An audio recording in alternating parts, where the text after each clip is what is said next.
Oke, kita coba lihat ya, sedikit latihan aja ya, sesuai dengan materi yang kemarin ya, supaya lebih paham lagi. Eh, Bisa dilihat di layarnya itu, ini salah satu soal di file KSM 2022 sebenarnya ya. Barangkali juga sudah ada yang kerjakan. Baik, di situ disebutkan ada firman Allah. Kemudian kita langsung ke bagian soalnya ya. Merujuk ayat tersebut, semua benda yang ada di bumi akan terkena gaya gravitasi ya. Tinjaulah sebuah atau sebutir kerikil dengan massa m dilempar horizontal dari ketinggian h dengan energi kinetik awal sebesar k ya. Jadi kasusnya itu ada sebuah kerikil ya, ada sebuah kerikil dilempar dari ketinggian ya, ketinggian h ya, ketinggian h. Nah, seperti ini. Kemudian dilemparnya itu secara horizontal gitu kan. Dilempar secara horizontal gitu. Dengan energi kinetik sebesar K ya. Energi kinetiknya sebesar K ya. Artinya berarti benda tersebut memiliki kecepatan arah horizontal ini, ya kan? Nah, kemudian kita bisa pastikan bahwa gerak partikel tersebut tidak lurus terus horizontal seperti ini, ya kan? Tapi dikarenakan ada gravitasi ke arah bawah, maka partikel tersebut pasti bergeraknya turun seperti ini. Nah, seperti itu ya. Jadi ini kalau di sekolah dulu ada pembahasannya namanya gerak parabola ya. Jadi ini salah satu kasus gerak parabola gitu ya. Nah, kemarin kita sudah bahas nih. Semakin ke bawah ya, semakin posisinya itu ke bawah, ya kan? Energi kinetiknya, energi potensialnya itu kan semakin berkurang, ya kan? Energi potensial yang berkurang itu seiring dengan energi kinetik yang terus bertambah, ya kan? Makanya nih disebutkan soal saat energi kinetik dari kerikil tersebut adalah 3K, ya kan? Awalnya energi kinetiknya adalah 1K. Kemudian berubah menjadi 3K, ya. Kenapa energi kinetiknya bertambah? Karena energi potensial kerikilnya itu berkurang ya. Jadi kita misalkan aja posisi bendanya ketika energi kinetiknya jadi 3K itu di posisi ini misalkan. Nah, ini energi kinetiknya jadi sama dengan 3K ya. Maka waktu yang dibutuhkan partikel tersebut untuk bergerak eh, ke posisi yang energi kinetik 3K itu berapa ya? Udah mulai we. Waktunya berapa ya? Waktunya sama dengan apa gitu kan? Nah,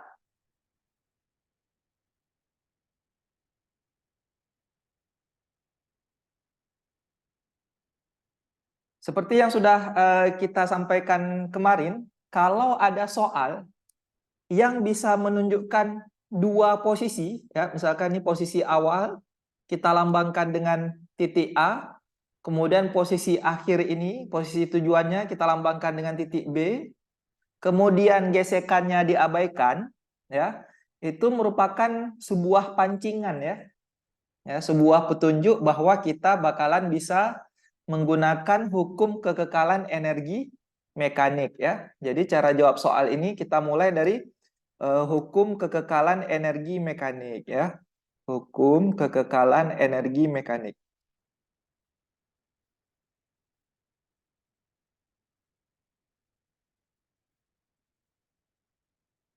Oke, apa isinya hukum kekekalan energi mekanik? Ya, bahwa energi mekanik di tiap posisi itu selalu sama, ya kan? Energi mekanik di posisi A sama dengan energi mekanik di posisi B, gitu kan? Kita jabarkan energi mekanik itu adalah EP ditambah dengan EK ya. Karena ini posisi A, kita buat EPA. EKA sama dengan EPB ditambah dengan EKB, gitu kan? Nah, yang EPA-nya kita jabarkan rumusnya menjadi MGHA ditambah. Nah, kalau yang kemarin kita bahas EKA-nya itu kan 0. Kalau di kasus ini EKA-nya tidak 0 nih. Karena disebutkan di soal, ya. EK-nya sama dengan 1K gitu kan. EK di posisi A itu sama dengan 1K ya. Kita isi 1K gitu kan.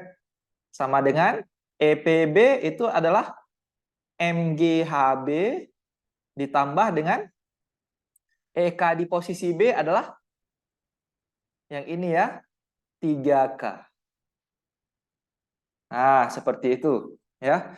Kita dapatkan bentuk persoalan bentuknya jadi seperti ini ya. Nah, kemudian kita isi lagi variabel yang kita bisa isi yaitu HA-nya. HA-nya itu setinggi H ya. HA-nya setinggi H-nya itu H kapital ya. HA-nya sama dengan 1H kapital gitu kan. Berarti jadinya MG H kapital ya ditambah K dikurang 3K itu sama dengan MG HB gitu kan. MG HB. Berarti HB-nya sama dengan MGH dikurang 2K dibagi dengan MG gitu kan. Atau ketinggian HB itu sama dengan MGH per MG dikurang 2K per MG ya, kita pisahkan. Maka yang bagian ini kita bisa coret nih. Berarti kita dapatkan ketinggian posisi B itu sama dengan H dikurang dengan 2K per MG. Nah, ini ketinggian posisi B ya, ketinggian posisi B itu ini ya. Nah, ini HB. Ketinggian posisi B. Nah, untuk apa informasi ketinggian posisi B? Sedangkan yang ditanya itu kan waktu, ya, waktunya berapa. Nah, untuk menghitung waktu ini kita perlu pembahasan kinematika, ya. Kinematika itu yang isinya GLB dan GLBB itu, ya. Pasti kalian sudah tahu semua, ya. GLB dan GLBB, ya. Nah, ini Bapak rasa kalian sudah tahu semua, ya. Nah, perlu diperhatikan di sini gerakannya itu adalah gerak parabola, ya, gerak parabola.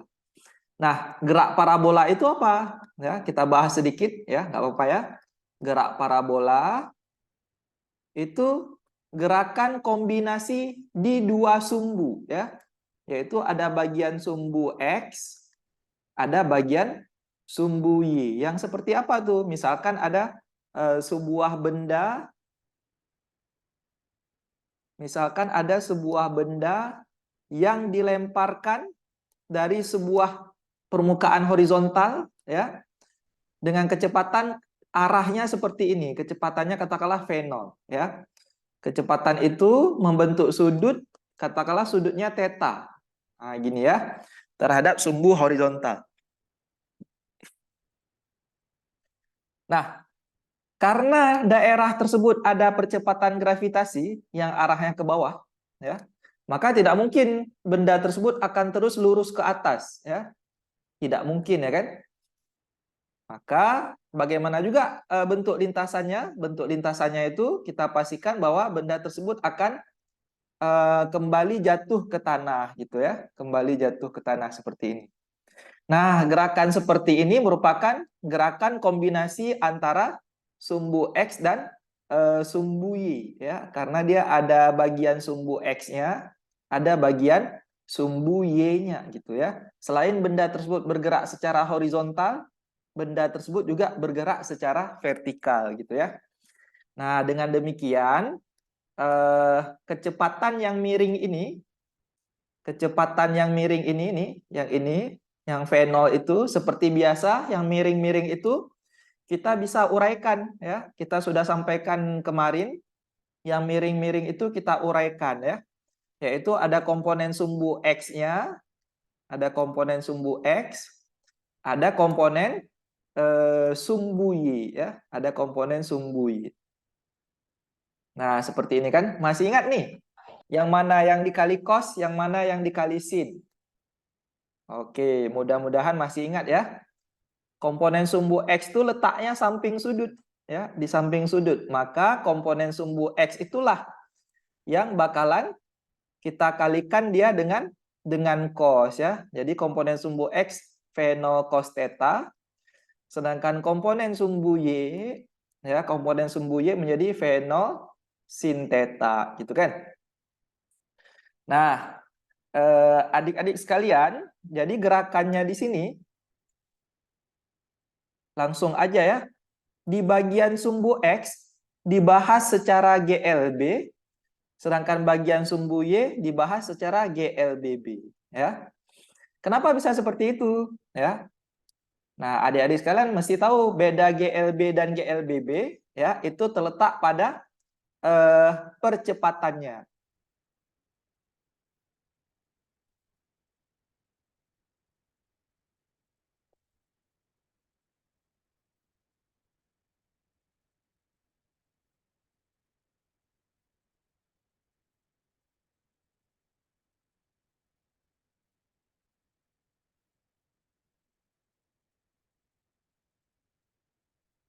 Ya, dibedakan dengan percepatannya ya, percepatannya. Jadi GLB itu tidak punya percepatan alias percepatannya 0, GLBB percepatannya tidak 0 ya. Nah, jadi di gerakan ini, di gerak ini yang mana yang punya percepatan? Nah, percepatannya itu hanya terjadi di bagian sumbu Y ya, yaitu percepatan gravitasi. Sedangkan percepatan sumbu X itu tidak ada ya. Nah, jadinya sumbu Y dibahas secara GLB, sumbu X secara GLB. Nah, itu ya. Bapak rasa GLB dan GLBB kalian sudah paham gitu ya. Nah, kita kembali kemari. Jadi ini yang ditanya waktu ya. Kemudian kita dapat sebuah informasi HB ya, ketinggian titik B. Ketinggian titik B itu merupakan informasi di bagian sumbu X atau bagian sumbu Y. Nah, kalian pasti sudah tahu ya, yang namanya ketinggian kan pasti bagian sumbu Y, ya kan? Maka kita bahas dengan menggunakan pembahasan gerak parabola. Gerak parabola di bagian sumbu Y, ya, di bagian sumbu Y yang dibahas secara GLBB ya, dibahas secara GLBB. Nah, kita pakai salah satu rumus GLBB ya. Nah, H ini kan identik dengan jarak ya. H ini kan identik dengan jarak ya. Sedangkan yang ditanya adalah waktu. Adalah waktu. Nah, rumus GLBB mana yang ada S dengan T-nya? Kalau kita tulis lagi, ada rumus GLBB S sama dengan V0 kali T plus minus setengah AT kuadrat, ya kan? Kemudian ada VT kuadrat sama dengan V0 kuadrat plus minus 2AS. Kemudian ada VT sama dengan V0 plus minus AT. Nah, rumus yang nomor berapa? Yang ada S dan T-nya? Oke, kita lihat sama-sama rumus yang ada S dan T-nya, yaitu rumus nomor 1 kan? Mana itu? Ini S-nya, yang ini T-nya gitu kan? Rumus lain nggak ada yang ada S dan T ya. Rumus 2 cuma ada S, rumus 3 cuma ada T gitu ya.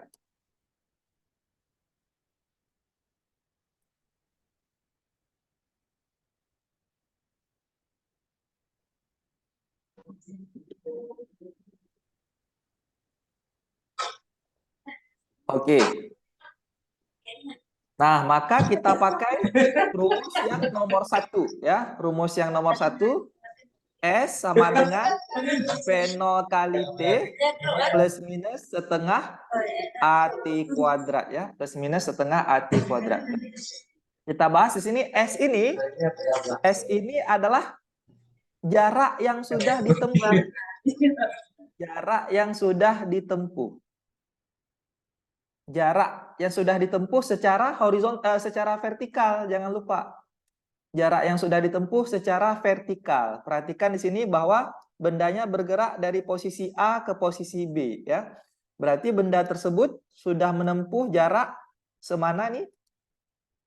Ya, sebagian ini ya. Nah, sebagian ini kita katakanlah itu delta H misalkan. Ya, delta H. Berarti S-nya itu menjadi delta H ya. S-nya jadi delta H. Fenolnya fenol ini mesti fenol bagian sumbu Y. Yang mana tadi fenol bagian sumbu Y? Kita sudah tulis fenol sinteta, gitu kan? Sama jadi fenolnya jadi fenol sinteta kali T ya. Kemudian plus minusnya kita pilih apa ya? Kalian pasti sudah tahu kapan pilih positif, kapan pilih negatif kan? Positif kita pilih, yang positif kita pilih kalau model geraknya itu dipercepat. Ya, dipercepat. Sedangkan negatif kita pilih kalau model soalnya itu diperlambat ya, diperlambat. Nah, kira-kira di soal ini ketika dia bergerak ke bawah, ketika kerikilnya bergerak ke bawah, dipercepat atau diperlambat? Nah, karena kerikilnya searah dengan gravitasi geraknya, berarti dia dipercepat. Maka kita pilih positif gitu kan. Setengah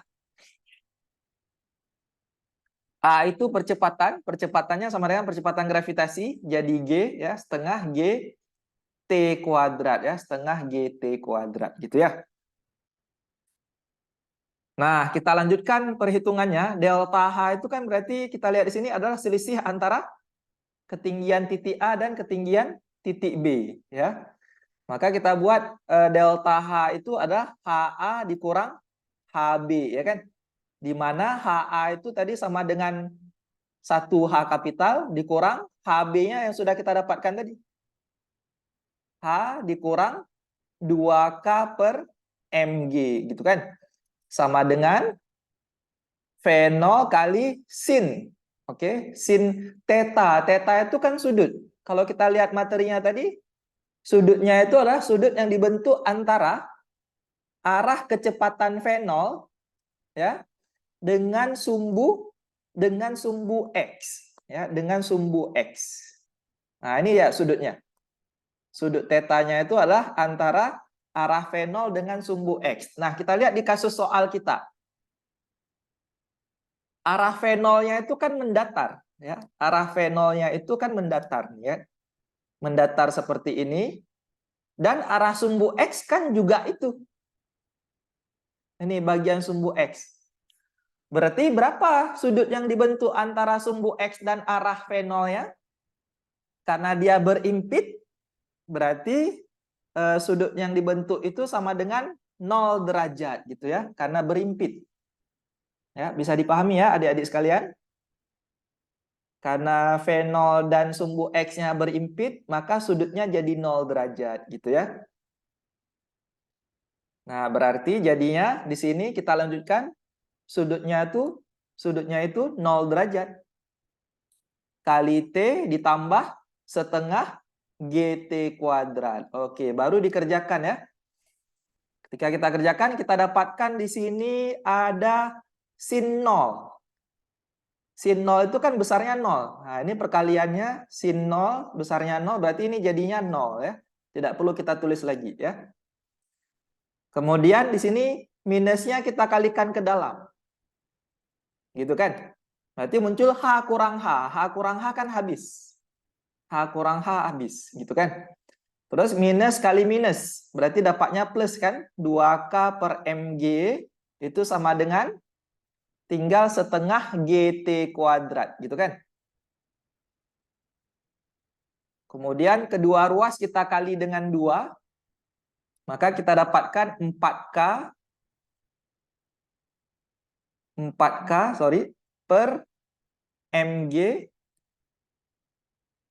4K per mg sama dengan GT kuadrat, gitu kan? Maka T kuadratnya sama dengan 4K per MG kuadrat. Berarti kita peroleh T-nya diakarkan ya. Diakarkan 4K per MG kuadrat ya. Nah, kita lihat di sini komponen-komponennya yang bisa diakarkan itu adalah 4 dan G kuadrat ya. Akar 4 itu kan 2. Itu kan. Per akar G kuadrat jadinya G.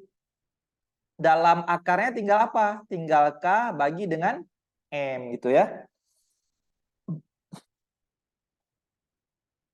Nah, berarti waktu yang dibutuhkan itu adalah 2 per G akar K per M ya. 2 per G akar K per M. 2 per G akar K per M ya. Maka jawabannya adalah yang B ya. Baik.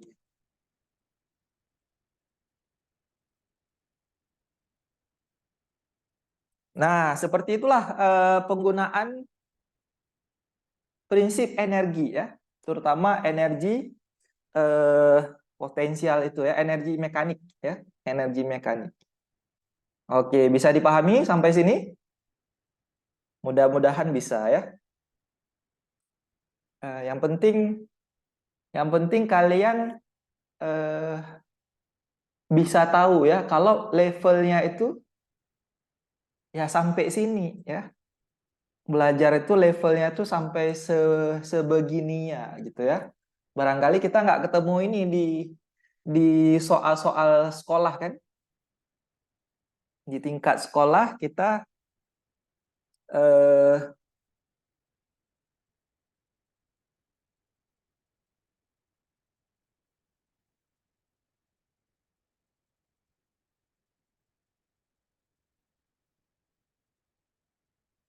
kurang tidak dipaksa sampai segini kan. Jadi ini sudah di tingkat yang lebih tinggi gitu ya.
Baik, nah kita lanjutkan materinya.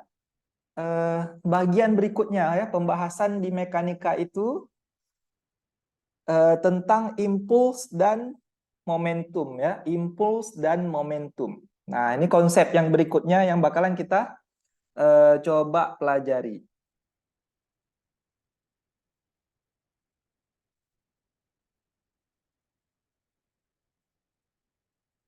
Nah, konsep ini juga ada dua ya, yaitu bagian pertama ada impuls. Bagian pertama impuls. Ya, kita perhatikan dulu sama-sama. Atau boleh kalau memang sudah paham konsepnya, boleh kita langsung ke soal. Ya, gimana? Oke, konsep dulu ya sedikit ya.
Nah, apa itu konsep impuls? Ya, impuls itu adalah seperti ini ya. Misalkan ada sebuah bola, ya, ada sebuah bola. Kemudian bola itu misalkan eh, dipukul, misalkan ya, dipukul, ya. Misalkan bola itu dipukul. Kalau bola itu dipukul kan berarti bolanya merasakan gaya, ya, yang diakibatkan oleh alat pemukul tersebut, gitu kan? Kemudian konsep impuls itu dihitung waktunya, ya, waktu sentuhnya itu berapa, ya, waktu kontaknya antara pemukul, ya, alat pukulnya dengan bola, ya. Nah, maka ini konsep impuls, ya, gaya yang dihitung terhadap waktu, ya, itu konsep impuls. Nah, maka konsepnya itu ya digabungkan, ya, impuls itu lambangnya I adalah gaya dikalikan dengan waktu kejadiannya, gitu ya. Nah, ini impuls F kali delta T, ya. Jadi impuls itu seberapa lama gaya itu bekerja, ya, seberapa lama sebuah gaya itu bekerja, ya. Keterangannya I itu impuls itu adalah satuannya jadinya Newton sekon, ya. Nah, itu konsep dasar dulu, ya, konsep dasar. Nanti variasinya kita bakalan lihat barangkali di soal-soal, ya. Kemudian kita coba lihat konsep momentum. Konsep momentum. Nah, apa ini momentum? Oke. Misalkan nih eh, ada hewan misalkan, ya, ada hewan misalkan ini ada biri-biri misalkan, ya, ada biri-biri, ya, ada hewan biri-biri, ya, hewan terlambat di dunia, ya, biri-biri, hewan terlambat di dunia, ya, karena kalau dia cepat jadinya buru-buru, ya. Oke, baik. Misalkan ini ada biri-biri satu, masanya misalkan 100 kg, ya, masanya 100 kg. Kemudian ada biri-biri yang kedua, ya, ada biri-biri yang kedua itu masanya katakanlah masa biri-biri yang kedua misalkan 50 kg. Biri-biri yang mana yang lebih sulit untuk digerakkan? Yang lebih sulit untuk digerakkan? Biri-biri yang mana yang lebih sulit untuk digerakkan? Nah, ada ide nggak yang mana? Ada yang jawab yang dua, biri-biri yang kedua, yang ke satu, ya, biri-biri yang pertama, ya, biri-biri yang pertama. Kenapa kalian pilih biri-biri yang pertama? Pasti karena nilai massanya, kan? Karena nilai massanya lebih tinggi, lebih besar, gitu ya. Jadi biri-biri yang lebih sulit untuk ditarik adalah biri-biri yang pertama. Berarti tingkat kesulitan biri-biri untuk digerakkan atau ditarik itu bergantung pada nilai massa, ya, bergantung pada nilai massa. Nah, sekarang dikasih kasus seperti ini misalkan. Ada dua biri-biri yang misalkan massanya sama. Ada dua biri-biri yang massanya sama, misalkan massanya sama-sama 100 kg. Massanya sama-sama 100 kg. Yang pertama biri-birinya diam saja, diam, ya. Yang biri-biri kedua itu bergerak-gerak, ya. Artinya dia kayak liar, meronta-ronta, ya. Bergerak-gerak, ya, meronta-ronta. Maka pertanyaannya sekarang masih sama. Lebih sulit yang mana untuk digerakkan? Biri-biri yang mana yang lebih sulit untuk digerakkan? Biri-biri satu atau biri-biri dua, ya? Kondisinya biri-biri satu itu diam, biri-biri dua itu meronta-ronta. Yang mana yang lebih sulit untuk ditarik? Yang kedua, Maka yang sekarang kalian pasti pilih yang kedua. Nah, Bapak kasih diskursusnya itu maksudnya tadi, kan kalian udah paham kalau tingkat kesulitan biri-biri itu ditarik kan bergantung pada massa. Nah, ini Bapak kasih kasusnya, massanya sama. Seharusnya ini tingkat kesulitannya itu sama, ya, karena massanya sama-sama 100. Tetapi kalian kan pilih yang kedua nih. Benar, pilihannya yang kedua, ya. Kenapa? Karena biri-biri yang kedua ini meronta-ronta, ya kan? Artinya faktor yang mempersulit sebuah benda itu untuk digerakkan nggak cuma dipengaruhi oleh massa saja.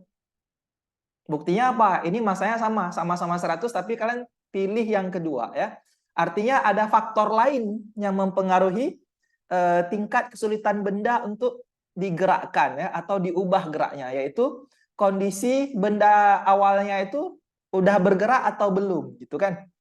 Nah, berarti kondisi bendanya bergerak atau tidak itu juga berpengaruh, gitu ya. Nah, kondisi benda bergerak itu diwakili oleh nilai atau besaran kecepatan, gitu. Jadi tingkat kesulitan benda untuk digerakkan, ya, itu dipengaruhi oleh faktor massa dan faktor kecepatan benda. Nah, massa digabung dengan kecepatan, massa yang digabung dengan kecepatan itulah momentum, ya. Itulah momentum. Nah, paham tidak konsepnya? Ya, jadi benda bermassa bergerak dengan kecepatan v, maka benda tersebut memiliki momentum, ya. Momentumnya P sama dengan M kali V, gitu, ya. Jadi M kali V ini adalah tingkat kesulitan benda untuk digerakkan. Faktor yang mempengaruhi adalah M dengan V, gitu ya. Oke, ya, mudah-mudahan bisa dipahami. Itu konsep momentum.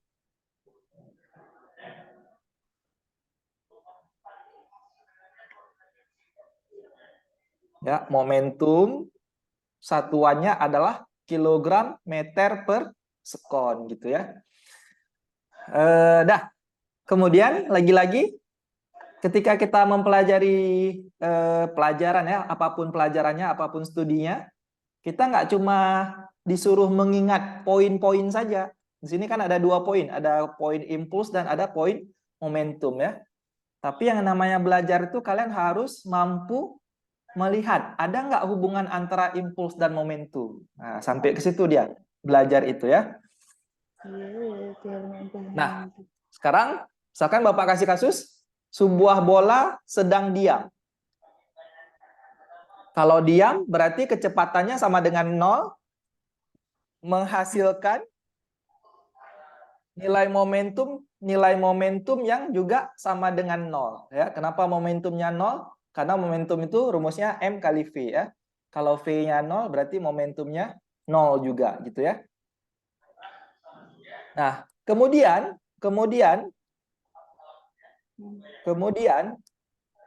bola tersebut dipukul, ya. Bola tersebut sekarang dipukul. Ya, dipukul kan diberikan gaya. Berarti kan bekerja konsep impuls di situ. Artinya bendanya diberikan impuls, ya. Sehingga sekarang bolanya itu dipastikan kalau kita anggap massanya tetap, berarti bola tersebut tidak lagi diam. Nah, sekarang bolanya itu bakalan bergerak. Artinya kecepatannya itu tidak lagi 0, sehingga momentumnya juga tidak lagi 0. Momentumnya juga secara otomatis tidak lagi 0. Nah, dari cerita ini kalian bisa lihat nggak hubungan antara impuls dan momentum apa? Ya, ketika impuls diberikan kepada sebuah benda, maka akan membuat momentumnya itu dari awalnya 0 jadi nggak 0 lagi. Gitu kan? Jadi tidak 0 lagi. Ketika bekerja impuls, momentumnya itu dari awalnya 0 menjadi tidak 0 lagi. Nah, artinya apa? Kita bisa singkat di sini bahwa impuls itu menyebabkan perubahan pada momentum, gitu kan? Perubahan pada momentum. Impuls itu menyebabkan perubahan pada momentum ya. Maka bisa kita tulis rumusannya I sama dengan delta P. Nah, ini dia persamaannya, I sama dengan delta P. Inilah hubungan antara impuls dan momentum gitu ya. Nah, dengan demikian kalian bisa lihat tuh pola pembahasannya. Kemarin kan Bapak sudah sudah sampaikan kalau pembahasannya itu ada 3 senjatanya kan. Masih ingat ada hukum Newton, kemudian ada usaha dan energi, kemudian ada impuls dan momentum. Ya, impuls dan momentum ya. Maka kalian akan lihat sebuah pola gitu kan. Akan melihat sebuah pola, kalian lihat di sini di hukum Newton kemarin kita temukan sigma F sama dengan M kali A gitu kan di hukum 2-nya. Di energi kita bisa temukan W sama dengan delta E gitu kan. Di impuls kita bisa temukan I sama dengan delta P. Gitu kan. Nah, kalian lihat polanya. Ini kan sebelah kiri sama dengan F. Kemudian kalau yang ini kita jabarkan, W itu kan F kali delta S. Ya, F kali delta S. Juga sebelah kirinya itu ada F kan? Yang diimpuls gimana? Yang diimpuls kan tadi F kali delta T. Juga di kiri sama dengannya itu ada F, ada gaya. Jadi polanya sama tuh. Kalau sebelah kanannya apa? Ada massa nih, ya. Nah, misalkan yang di konsep energi kita pilih energi kinetik, ya. Berarti kan nanti jadinya setengah mv kuadrat, juga ada massa kan? Momentum juga seperti itu kan?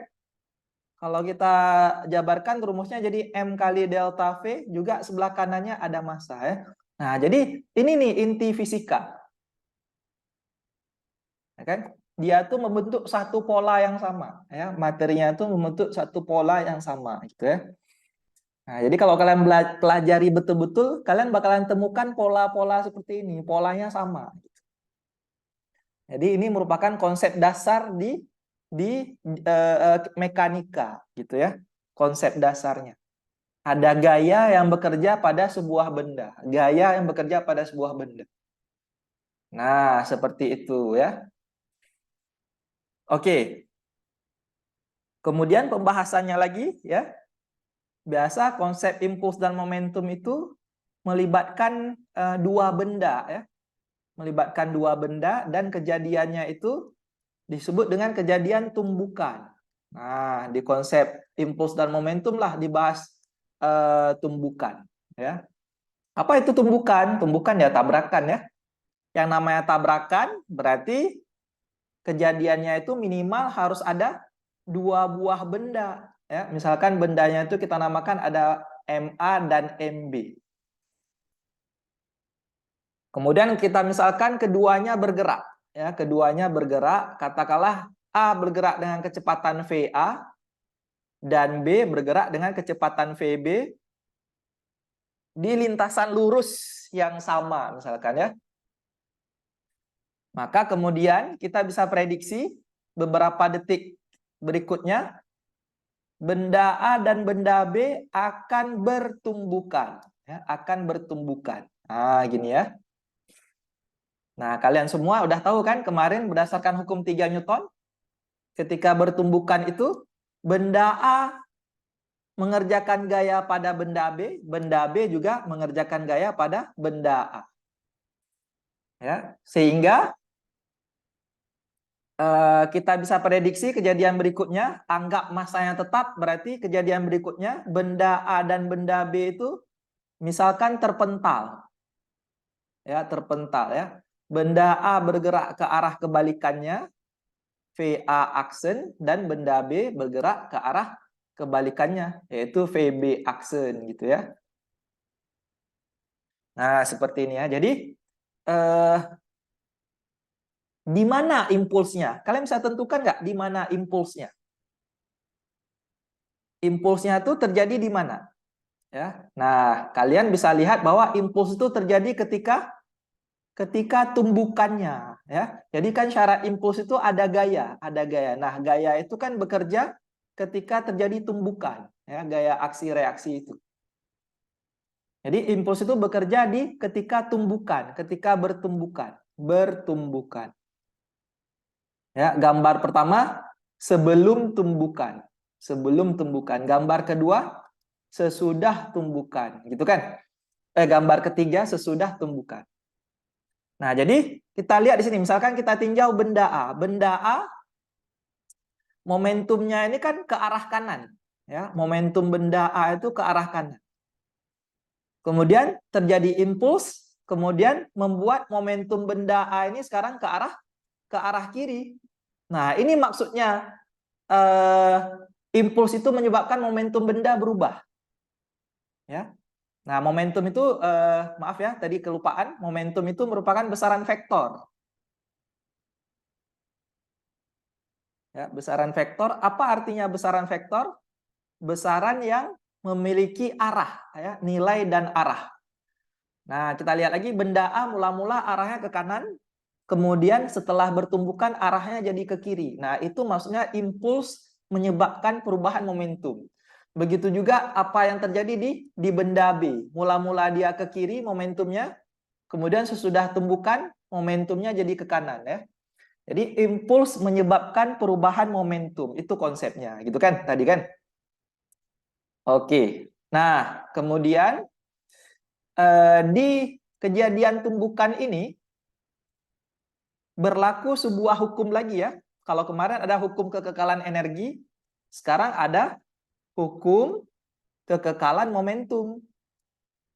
Hukum kekekalan momentum.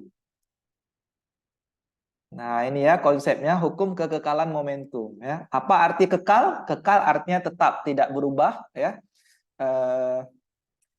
Jadi maksudnya apa? Jumlah momentum sebelum kejadian tumbukan itu mesti sama dengan jumlah momentum sesudah kejadian tumbukan, gitu ya.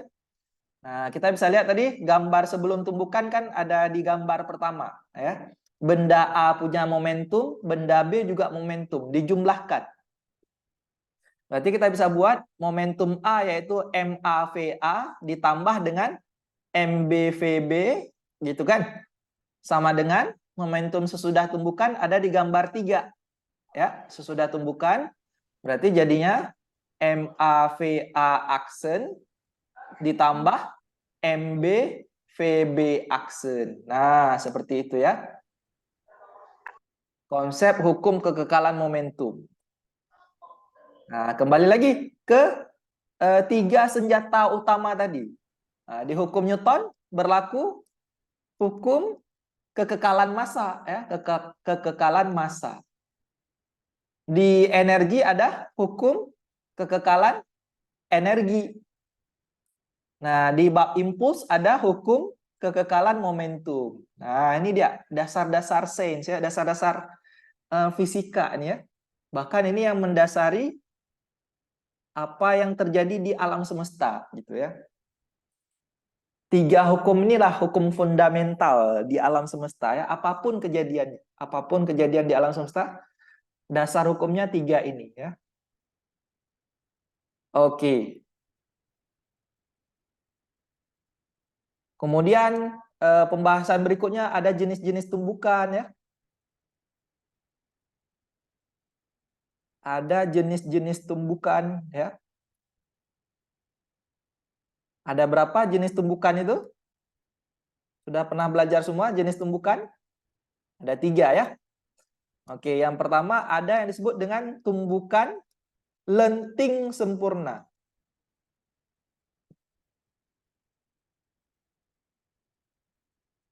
Oke, supaya kelihatan, ya. Yang kedua kita tulis terus tumbukan lenting sebagian.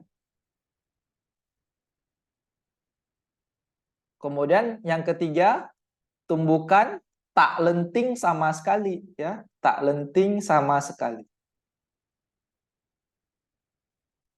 Nah, apa ini bedanya, ya? Pertama ada pada kata lenting, ya. Apa itu lenting? Lenting itu artinya terpantul, mental, ya.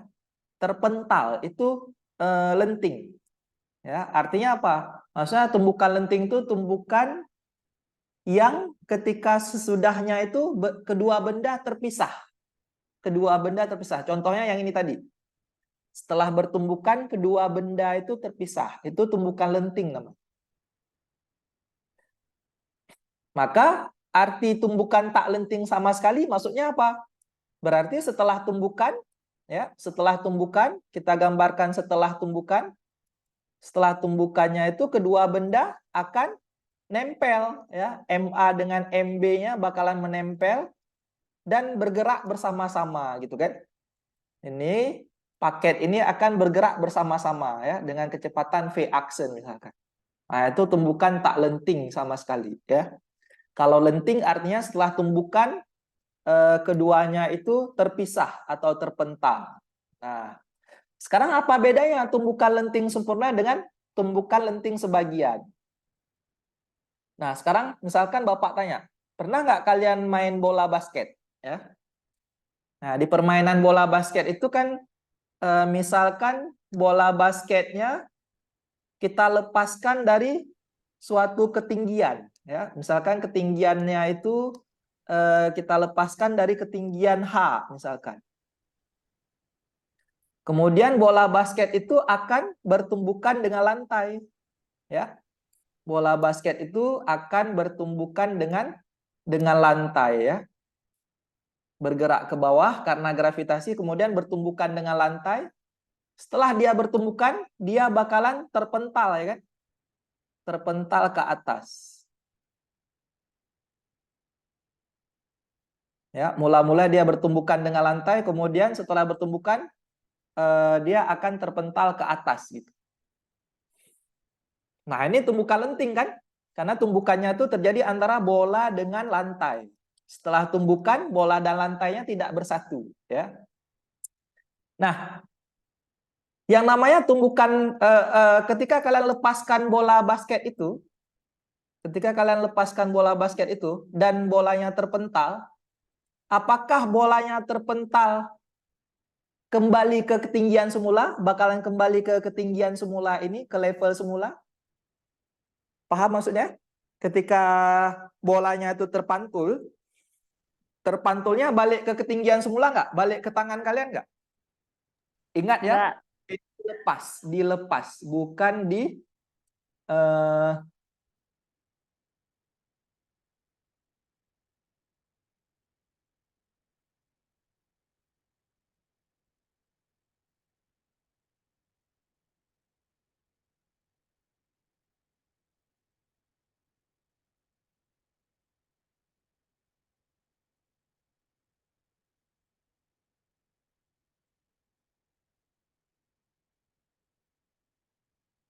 ya, bolanya dilepas ya, bukan didorong ya, bolanya dilepas. Jadi kembalinya itu kita bisa pastikan kembalinya pasti di level di bawah posisi semula pasti ya.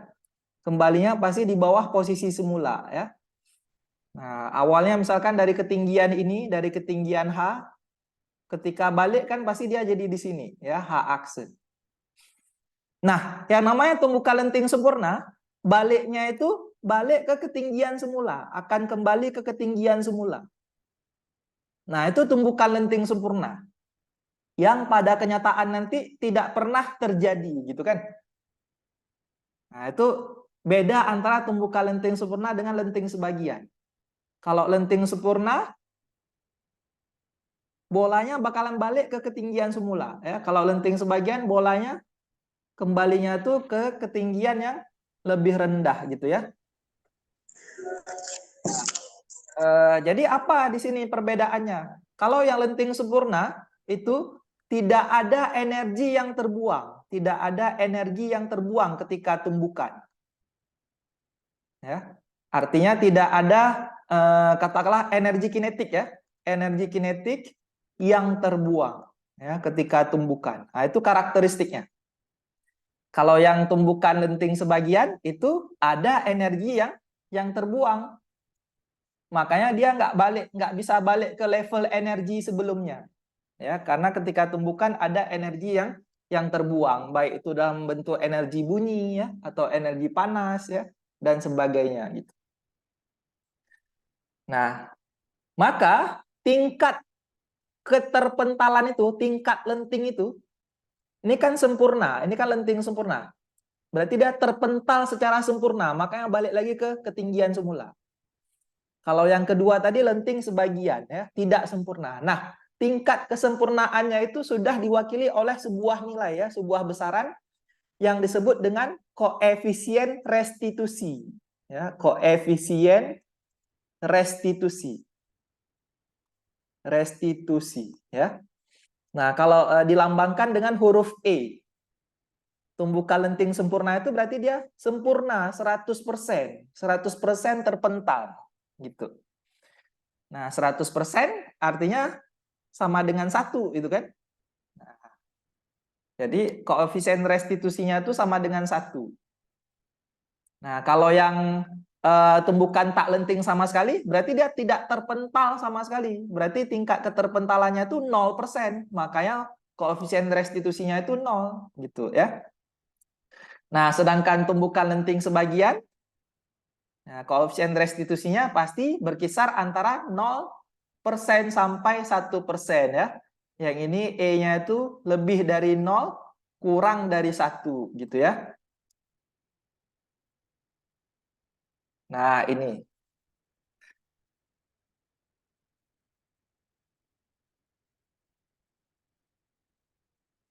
Sedangkan koefisien restitusi sendiri bisa dirumuskan dengan E sama dengan min delta V aksen per delta V ya, itu rumusannya ya. Atau kalau dijabarkan jadinya min VA aksen kurang VB aksen per VA kurang VB ya. Atau boleh kebalikan juga boleh. Min VB aksen kurang VA aksen per VB kurang VA. Yang penting kalau yang pembilangnya VA duluan, bawahnya juga VA duluan. Kalau yang atasnya VB duluan, maka bawahnya juga VB duluan ya, seperti itu ya.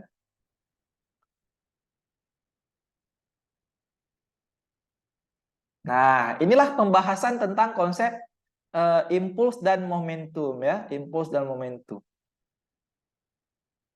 Nah, untuk lebih paham, kita coba penerapannya ya. Nah, misal penerapannya ada di soal ini nih. Ya, semuanya bisa lihat semua.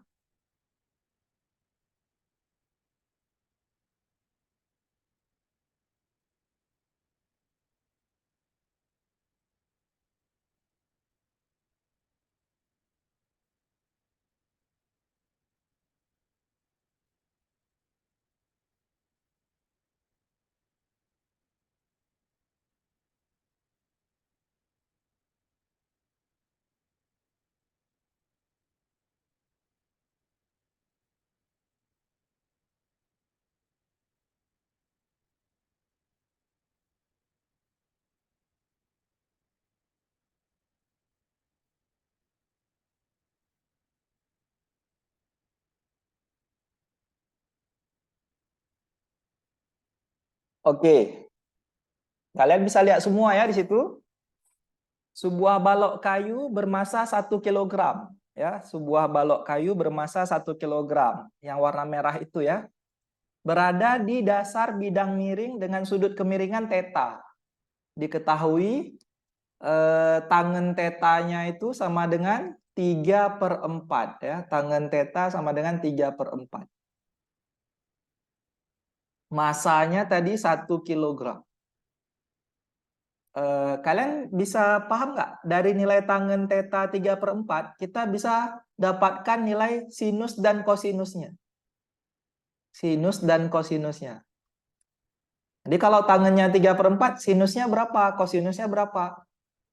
Nah, jadi masih ingat kan? Trigonometri itu berlaku di segitiga siku-siku, gitu kan? Berlaku di segitiga siku-siku. Nah, seperti ini ya.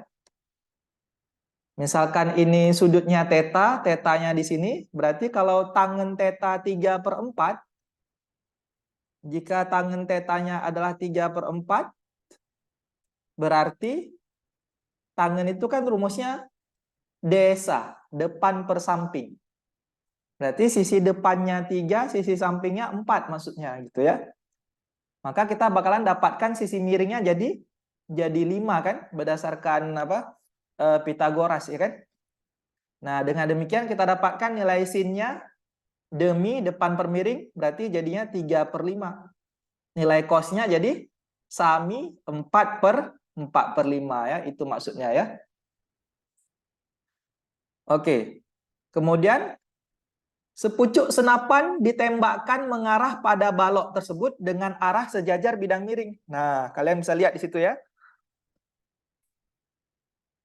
Peluru yang ditembakkan dari senapan memiliki massa 10 gram ya.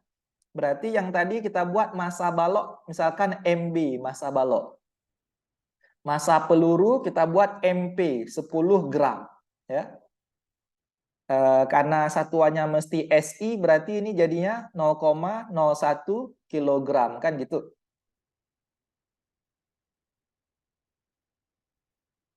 Menembus balok dan bergerak dengan kelajuan 20 meter per sekon. Nah, pelurunya itu menembus balok. Kalau sudah menembus balok itu berarti kejadian sebelum tumbukan atau kejadian sesudah tumbukan? Menembus balok ya, setelah menembus balok ya. Berarti kan itu kejadian setelah tumbukan. Maka itu yang diketahui adalah kecepatan peluru setelah tumbukan kita lambangkan dengan VP aksen ya. Sama dengan nilainya adalah 20 meter per sekon ya. 20 meter per sekon. VP aksennya 20 meter per sekon. Akibat dari tembakan peluru tersebut, balok bergerak sampai ketinggian 0,57. Nah, baloknya nanti bakalan bergerak sampai ketinggian 0,57 ya, hati-hati. Ketinggian 0,57. Berarti 0,57 itu bukan yang ini. Ya, bukan yang ini, tapi ketinggiannya. Yang mana itu ketinggian balok? Ya, ketinggian balok yang ini nih. Nah, ini ketinggian baloknya. Ya, ketinggian baloknya itu sampai H-nya sama dengan 0,57 ya, 0,57 meter ya. Jika koefisien gesek antara balok dan bidang miring adalah 0,2 ya, koefisien gesekannya itu 0,2 ya, mu-nya sama dengan 0,2 dan gaya gesek dengan udara diabaikan, berarti gesekannya terjadi antara balok dan bidangnya aja ya, balok dan bidangnya aja. Maka hitung kelajuan peluru sesaat sebelum mengenai balok. Hitung kelajuan peluru sesaat sebelum mengenai balok. Berarti yang ditanyakan adalah kecepatan peluru sebelum tumbukan berarti ya. Kecepatan peluru sebelum tumbukan. Nah, seperti itu ya. Bisa dipahami ya? Bisa dipahami ya soalnya? Ya, mudah-mudahan bisa dipahami ya. Maka kita coba jawab. Nah, di soal ini kan kita lihat ada kondisi sebelum tumbukan, ada kondisi sesudah tumbukan, ya kan? Nah, itu merupakan petunjuk bagi kita bahwa kita harus menggunakan hukum kekekalan momentum yang sudah kita bahas tadi. Hukum kekekalan momentum ya. Hukum kekekalan momentum yang sudah kita bahas tadi. Masih ingat isinya apa? Baru aja tadi kita bahas. Ya, ini ya, isinya yang ini ya, yang dalam kotak merah ini ya. Momentum sebelum mesti sama dengan momentum sesudah tumbukan.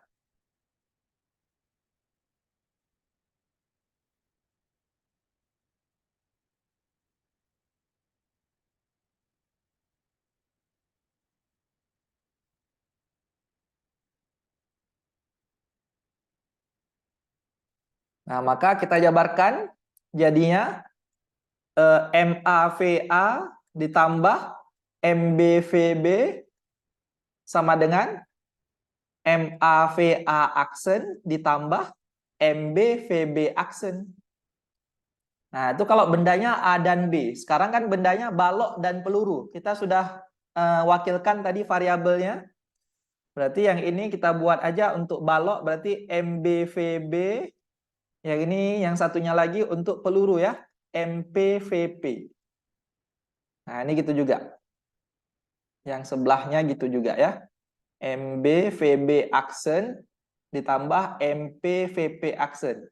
Di mana B untuk balok, P untuk peluru ya. Oke, berapa tadi massa balok yang sudah diketahui? Massa baloknya 1 kg tuh, sudah kita tulis. Berarti jadinya 1 dikali VB. Berapa kecepatan balok? Ya, berapa kecepatan balok sebelum tumbukan? Nah, sebelum tumbukan, balok tersebut kan pasti diam. Ya, sedang stay di dasar bidang miring. Ya. Berarti kecepatan baloknya, VB-nya itu 0, gitu kan? Ditambah MP-nya tadi sebesar 0,01 kg. 0,01 kali VP yang ditanyakan ya sama dengan MB lagi, massa balok lagi kali VB aksen. Apa nih VB aksen? VB aksen kecepatan balok setelah tumbukan. Dan itu belum diketahui. Maka ini yang jadi masalahnya nanti ya. Variabel ini yang jadi masalahnya nanti ya. Kita tuliskan aja dulu ya. VB aksen ditambah MP 0,01 kali VP aksennya tadi setelah tumbukan 20 meter per sekon ya. Oke, nah jadi yang jadi masalah itu adalah VB aksen. Maka variabel VB aksen inilah yang mesti kita hitung lagi. Yang mesti dihitung lagi ya. Hitung VB aksennya. Nah, dari mana nih kita bisa temukan VB aksen ini? Coba. Ada nggak yang punya ide? Kira-kira dari mana? Hukum Oke. kekekalan energi, Pak ya. Oke, tepat sekali kan? Tepat sekali, benar. Ya, benar ya. Nah, itu tadi makanya kan pembelajarannya itu 3 ini aja. Ya, dasarnya itu 3 ini ya. Kita kan udah pakai impuls dan momentum. Kita temukan kebuntuan, maka kita tinggal punya 2 peluru lagi, 2 senjata lagi. Apakah pakai hukum Newton atau pakai kekekalan energi. Nah, kalau kita lihat di sini,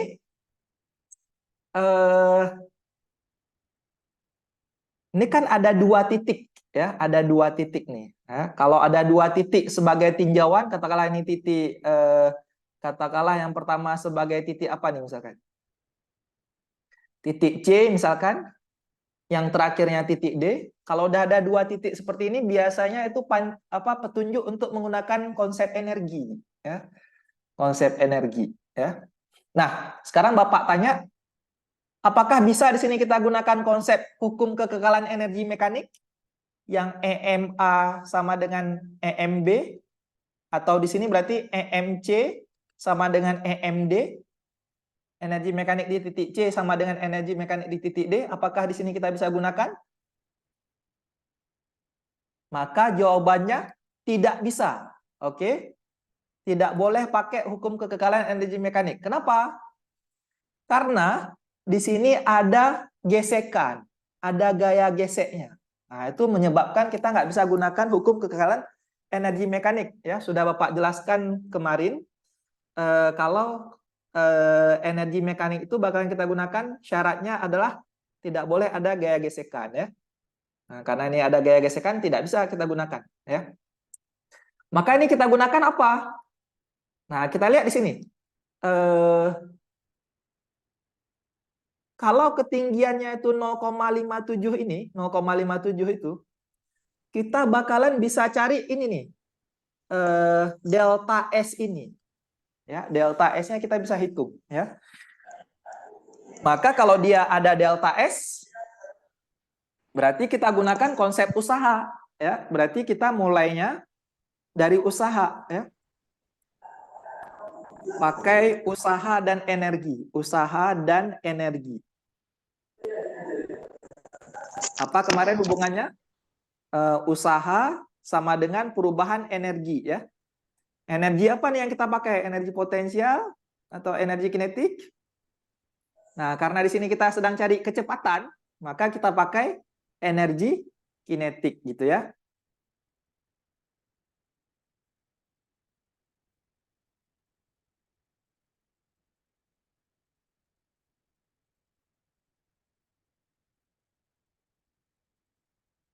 Bahkan di sini ada energi potensialnya juga kan, karena dia berubah ketinggiannya gitu ya. Karena berubah ketinggiannya. Jadi ceritanya itu energi kinetik benda di posisi awal, di posisi C, akan dipakai untuk usaha bergerak sejauh delta S, ya, dan juga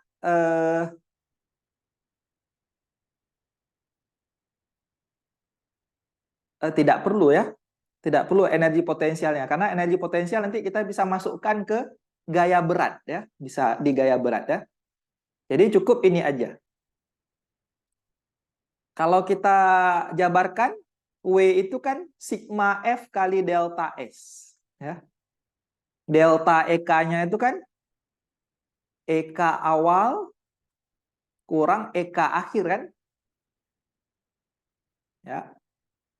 Nah, sekarang masalahnya di sigma F. Sigma F itu adalah gaya ya, total gaya. Ada gaya apa-apa aja nih yang terjadi pada sistem ini gitu ya. Ada gaya apa-apa aja yang bekerja pada sistem ini. Itu dulu yang kita mesti gambarkan ya. Yang pertama ada gaya berat ya. Gaya berat lambangnya W, kemudian ada gaya normal ya.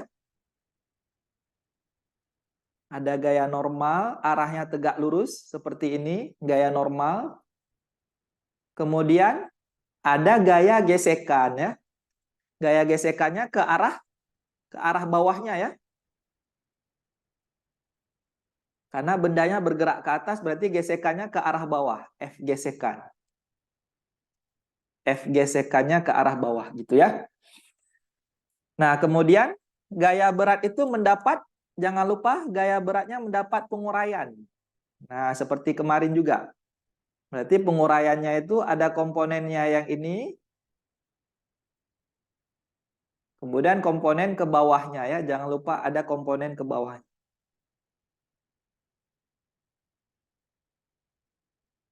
Ini ya. Oke, yang komponen sumbu X-nya jadinya W sin theta. Komponen ke bawahnya W cos theta ya. Oke. Nah, yang kita tinjau, yang kita ambil adalah komponen sumbu X. Ya, kenapa yang bagian sumbu X yang kita ambil? Yaitu ada W sin theta dengan F gesekan.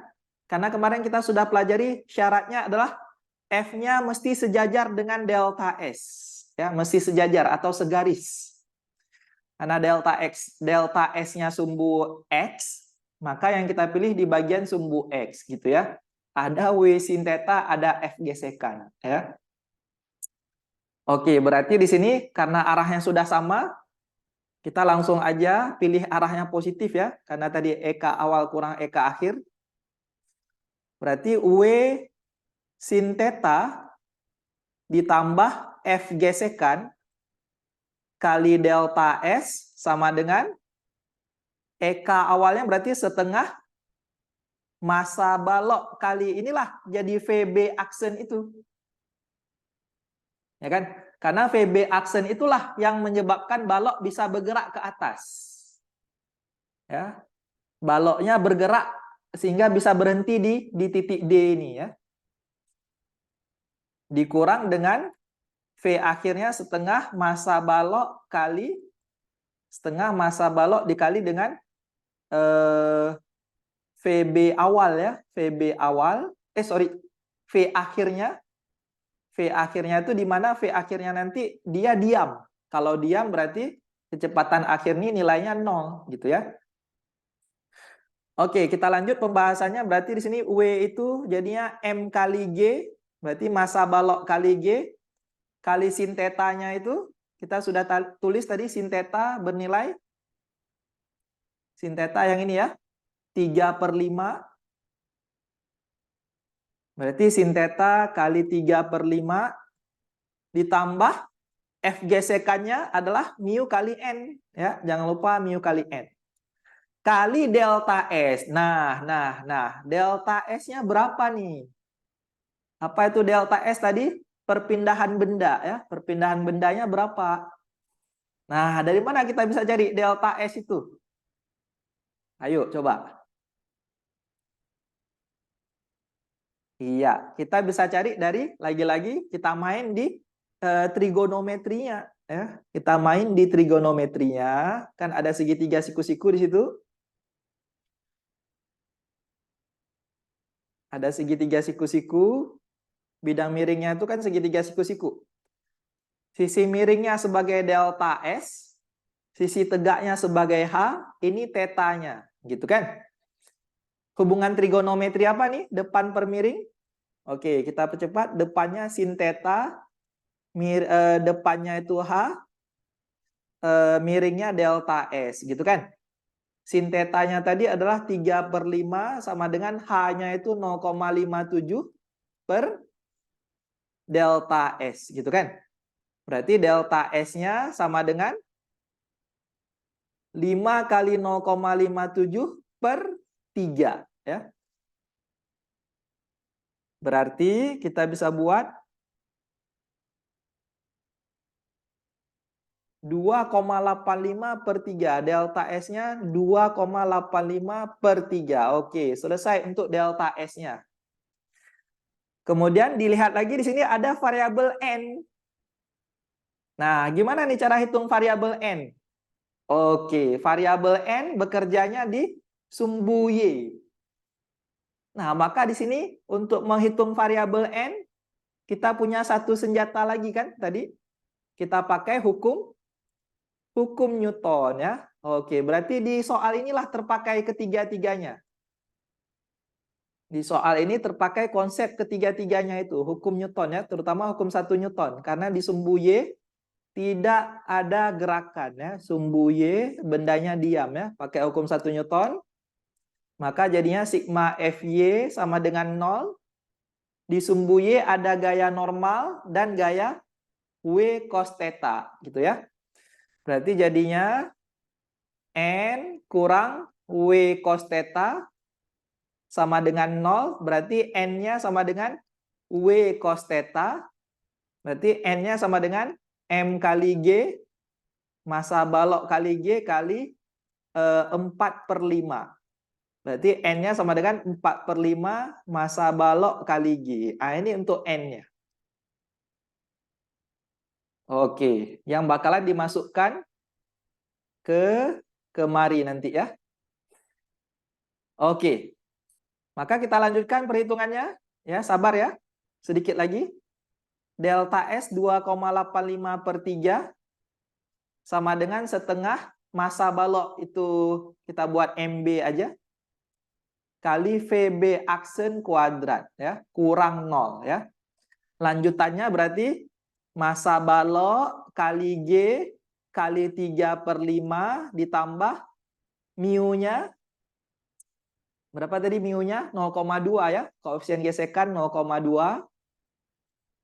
Gaya normalnya 4/5 massa balok kali G. G-nya berarti 10. G-nya 10. Ya, dikalikan 2,85 per 3. Sama dengan setengah MB kali VB aksen kuadrat ya. Nah, berarti ini jadinya MB-nya kita bisa coret. Karena semuanya dibagi MB ya. Oke, kemudian kita bisa coret 10 ini dengan 5, sisanya 2 gitu kan. 10 ini dengan 5 sisanya 2 ya. Berarti jadinya di sini 6 ditambah 1,6 oke. 2,85 per 3 sama dengan setengah VB aksen kuadrat gitu kan. Oke, ini kita bisa buat 7,6 kali 2,85 dibagi 3. Kemudian kali 2. 14,44. Itulah VB aksen kuadratnya. Berarti VB aksennya sama dengan akar dari 14,44. 3,8 meter per sekon. Nah, dapatlah kita VB aksennya itu 3,8 meter per sekon. Ya, kita kembalikan kemana? Ke hukum kekekalan momentum tadi. Nah, ini. Nih, yang ini ya, kita kembalikan kemari. Jadinya 0 ditambah 0,01 VP sama dengan 1 kali VB aksennya itu 3,8 ditambah 0,2 ya. Berarti 0,01 VP sama dengan 3,8 tambah 0,2, 4 ya. Berarti VP-nya sama dengan 4 dibagi dengan 0,01. Maka kecepatan pelurunya adalah 400 meter per sekon. Nah, ini dia jawabannya ya. 400 meter per sekon. Kita lihat jawabannya. Oke, ada ya 400 meter per sekon yang D. Oke, seperti itulah ketiga konsep yang diterapkan dalam satu soal yang sama ya. Oke, bisa dipahami? Nah, barangkali kalau ada pertanyaan kita bakalan lanjut ke sesi berikutnya saja ya. Oke, disimpan pertanyaannya, kita bakalan lanjut nanti pertanyaannya kalau ada di sesi kedua ya. Oke, sesi ini kita akhiri dulu, kita bakal masuk ke sesi kedua barangkali 10:05 ya. Terima kasih atas perhatiannya. Assalamualaikum warahmatullahi wabarakatuh. Waalaikumsalam warahmatullahi wabarakatuh. Waalaikumsalam.